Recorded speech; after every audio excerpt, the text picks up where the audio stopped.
यह कि कतर को सुरक्षा गारंटी ट्रंप ने वो किया है जिससे बहुत सारे अमेरिकी राष्ट्रपति बचते रहे हैं। बहुत सारे अमेरिकी राष्ट्रपति बचे रहे हैं। खाड़ी में बदले समीकरण से इजराइल को बड़ा झटका लगा। ये कौन सी इक्वेशन है जो बदली है जिससे इजराइल को झटका लगा है? कतर को अमेरिका से सुरक्षा गारंटी मिलना पूरे क्षेत्र के लिए एक बड़ा स्टेप है।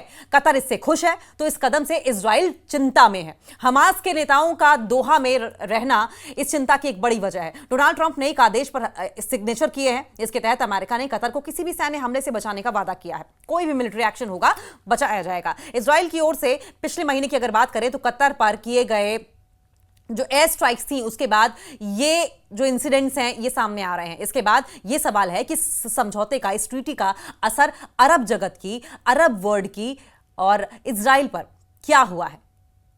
एक्सपर्ट्स का यह मानना है कि कतर को लिखित अमेरिकी सुरक्षा गारंटी देने की ट्रंप की घोषणा एक डिप्लोमेटिक संकेत है। डिप्लोमेटिक संकेत से और भी कहीं ज्यादा है। इसका असर आने वाले समय में देखने को मिल सकता है। इजरायली वेबसाइट वाइनेट की रिपोर्ट ये कहती है कि कई सालों से कतर की ओर से अमेरिका से सुरक्षा आश्वासन मांगा जा रहा था।